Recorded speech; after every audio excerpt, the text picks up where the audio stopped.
You are now listening to the Serious Growth Podcast with your host, Leo Costa Jr. Okay. You know, I've been in the bodybuilding business for 39 years. And I can tell you this for sure, that the struggle is real.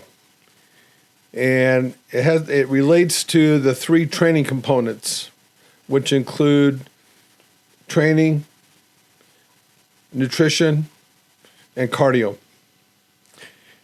And the thing that's missing a lot of times in the gyms, even for the bodybuilders, is that, you're a reflection. Your body is a reflection of the struggle that you put into your training. And it sounds way easier than it is to implement on a daily basis. Generally, what you find in most cases is most people will, when they start a program like this, they're in a honeymoon phase. They're excited about getting started. The motivation is there. The excitement is there. But you really don't know about how your body's going to really respond until you get through that honeymoon phase. When the motivation is gone, and then what? The struggle is real. And, for most people that take a look at the sport, they really don't understand exactly anything and everything that goes into it. And when I got into the sport, it was because I had gotten way out of shape. I was an athlete, and I'd always been in shape. And then one day at 27 years of age, I was in the worst shape of my life. That's how I got into weight training. And then, of course, weight training led to bodybuilding. But you have no idea when you get into that, especially when you get into the sport of bodybuilding, when you make that decision, because that's a different distinction than just simply going in and lifting weights 3 or 4 times a week. The minute that you make that decision to become a bodybuilder, everything changes, and you have no idea what you're about to get into. One of the things I've said often is that the sport is unforgivable, in that if you are that person that is very inconsistent in your training. In other words, you can be consistent going into the gym, but what I'm saying is that when you're inside that gym, if you can't make your workouts, your weight training sessions, your sets and reps, every one of them be efficient, that's what I mean about being inconsistent. It's different from not showing up at the gym. You can go in and train and be inconsistent because you're not getting everything that you need to get out of a set. It's very difficult to do that. It takes so much dedication that not even people who get into the sport of bodybuilding really get that until several years into it. It's something that doesn't come natural.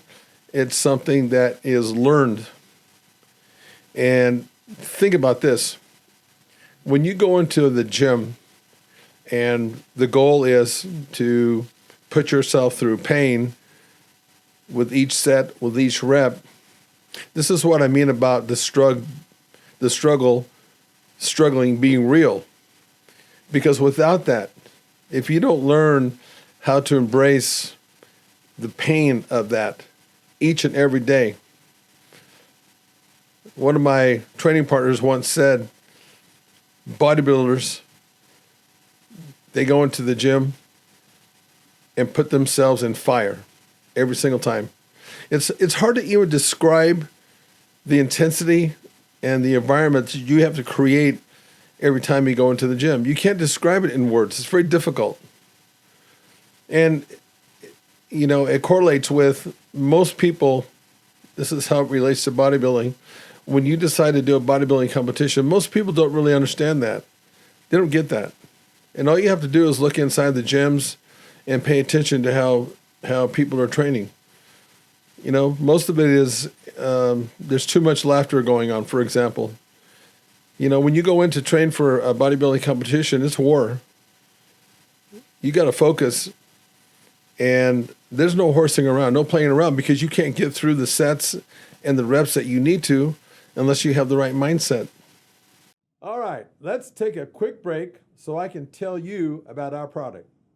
Do you want a bone-crushing grip? Good, because you're gonna get one with the amazing new Trs Gripper. It's a progressive grip builder with longer handles and a special ergonomic design that's like a dozen hand grippers in one. Start off easy and work your way up to quickly build your grip strength from wet noodle to pulverizing. The package includes a video from the world-famous strength coach, Dr. Russ Horine, the man who worked with Leo Costa to help bring you big beyond belief in the Bulgarian Power Burst. Dr. Horine shows you a simple and easy to follow workout plan that takes just minutes a day right from in front of your TV set if you want. So click on the link below and let's get started building you a stronger, firmer, bone-crushing grip. It's mind-boggling. I look back now. Again, I'm not competing anymore. I competed for 15 years, but I've been in it now for 39 years. I'm in a different way. I go into the gym and still train. I still have that mindset, that I had when I was competing, but I'm not competing. But the mindset and the idea of making sure that I make every set and every rep count, that's still ingrained in my head. And yet what I see are people that are in the gym training, but they're doing too much talking. They're laughing and they're talking, and that's not where it's at. That's what creates the distinction between the people that are going in just to the gym to weightlift. It's more socializing, and the side effect being they're weightlifting, having a good time, and that's okay. Nothing wrong with that. But I'm coming from I've made that decision to get in, to go on stage. The crazy thing and the reason why it's still a struggle for me today, I've called it a love-hate relationship, whatever, is that it never ends, because the stated goal always is, whether you're competing or not, the stated goal is to create perfection. And to create perfection, to either get on stage or just to get in the best shape of your life, you got to try it.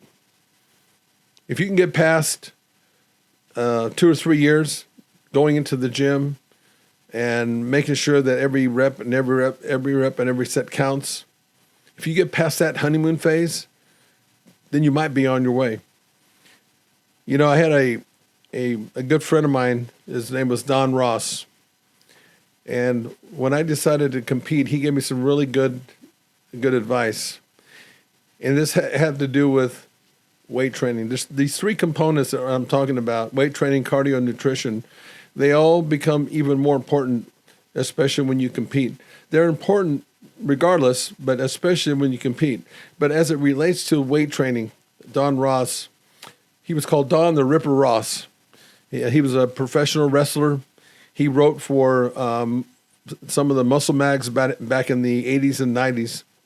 And he told me, he said, what you have to do is you have to find a core group of exercises that always work. And yet the process of that is you have to be willing, because there's no immediate gratification in all this that I'm talking about. And that's another thing that drives people away. But Don once told me, he says, try everything as it relates to exercises, because all things work. The key word here was the next 3 words or 4 words that he said. All things work to a degree. It's just to the degree that it works for you. And that's the reason why, it would be nice if we could just tie into guys' workouts, like Arnold Schwarzenegger, and just do his workout and think that we're going to get his kind of result. It doesn't happen that way. It's pretty complex because we're not all built the same. There's some reasons why that doesn't happen. So what does that mean? That means that you have to be willing to take the time and trust the process of trying everything as it relates to training. And then pay attention to that and determine what the core group of exercises are for you. It doesn't matter what those exercises are.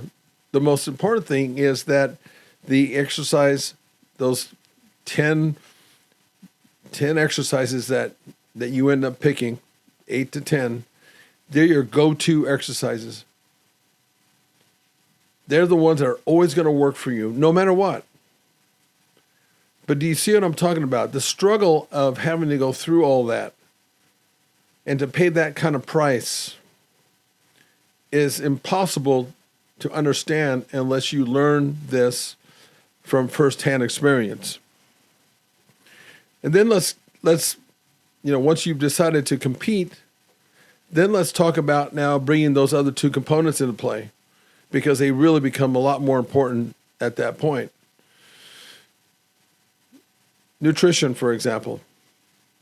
Again, you kind of follow the same path that you do when you're trying to find out which exercises are the ones that are going to work for you all the time.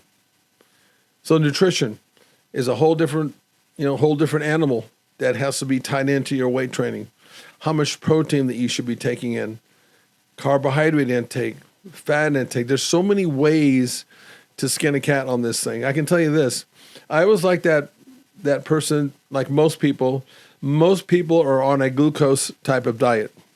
You have two different metabolisms in your body. One is a glucose metabolism, and then one is a free fatty acid metabolism. And they're very different in the way they work. But generally, most people do a carbohydrate or a glucose metabolism. So when I was coming through the sport, for the first few shows that I did, I was on that kind of diet, the glucose metabolism. And then I ran across a guy named Mauro Di Pasquale. And he turned my whole mindset around as far as how to think about what kind of diet that you should be on. And change is very difficult for all of us.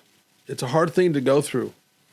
And when Mauro told me to all of a sudden go on this high-fat diet, I come from the time, like a lot of people, where they thought that fat was the culprit. Eating fat was the culprit in your diet. And when he told me that was not the case, that in fact it was carbohydrates that were the culprit. And one thing that you can, and how you can benefit to make sure that you make an informed decision is, first of all, you got to try it yourself, firsthand experience. That's the best knowledge that you can get is from firsthand experience. But then you have to understand the why. Why these things work, how it impacts your physiology. Once you understand the why of anything, it'll make a lot more sense to you. Not by simply reading it. It could make sense to you by reading something, but when you go through it, it's a different ballgame. It's a different experience.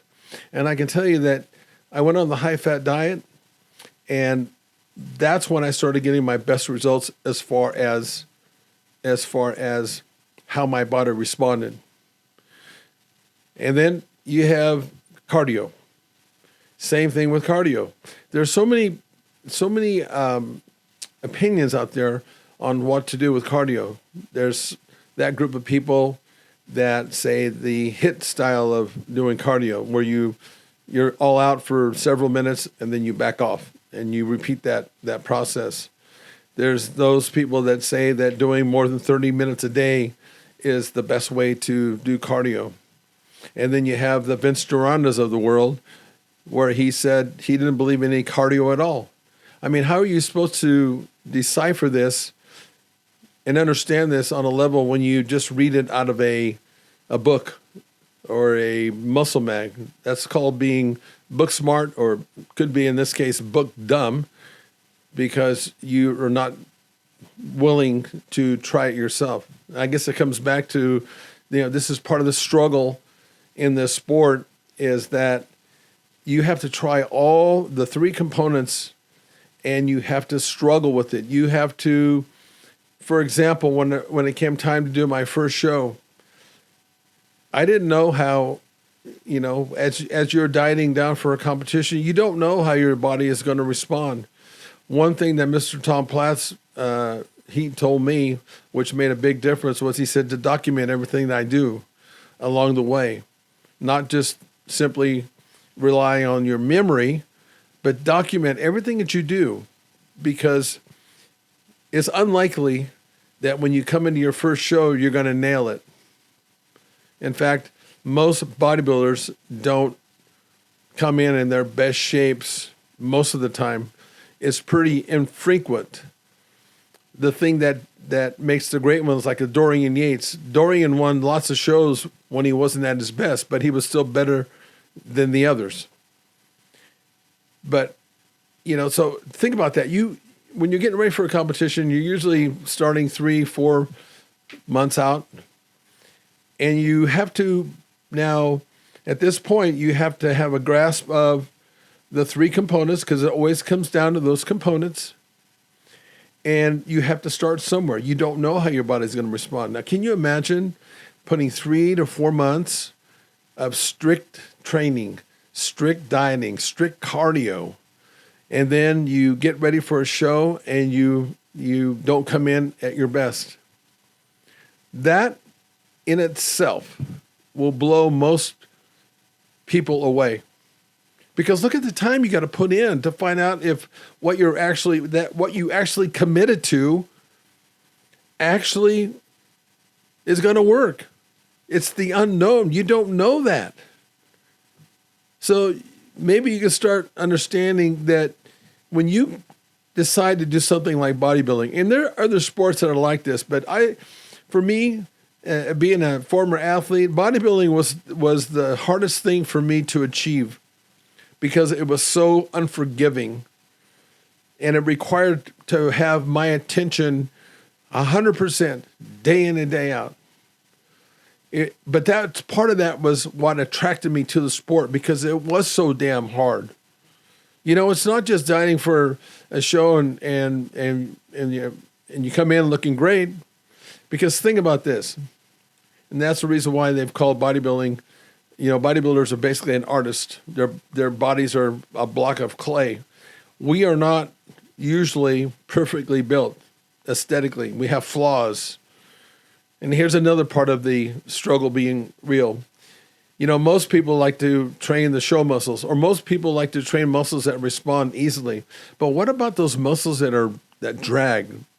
They're your weak part, your calves. It's kind of, a lot of people have trouble with calves, but the point is, think of the discipline that it takes to not train the body parts that respond, because something, when you train something that responds, that's that gratification. You want to train those more because they respond. But what about those body parts that are stubborn? You have to be willing to train those body parts that are stubborn in a whole different way to get them to respond, with specialization routines, with cutting down some of the other body parts that are ahead. It's hard to do that. I saw it all the time. And yet you have to overcome that. You have to struggle with that. Okay, so you come into a show and you mistime it. You got to start the whole process all over again. That's the reason why it normally takes 10 to 15 years before somebody can get on a stage, a world-class stage, national level, world-class, and look good and look aesthetically pleasing.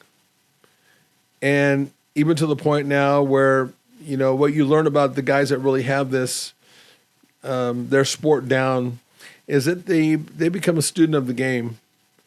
I have what's called a serious growth creed. And there's 6 or 7 factors there. And one of them is being a student of the game.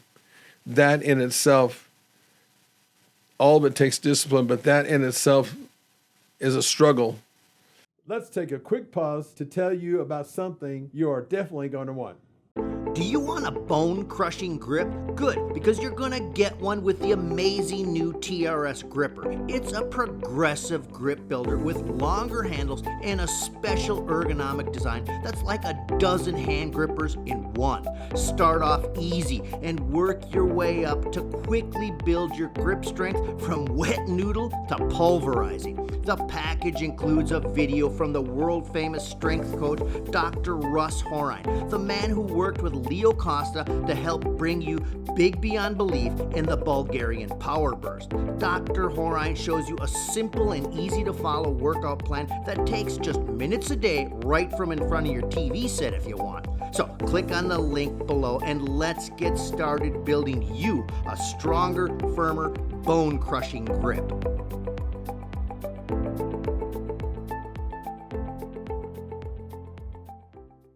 And another thing that goes along with being a student of the game is having the warrior mindset, for reasons that I've talked about earlier on, where you have to have that mindset where nothing distracts you each and every time that you're in the gym.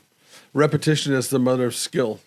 These are some of the things that the great ones do, because as you're going along and as you evolve, as your body is changing, in order for you to be able to compete, you have to understand how to produce and reproduce results at will. And at will, what I mean by at will is that you have to be willing to again, put that time in to stay relative in the game.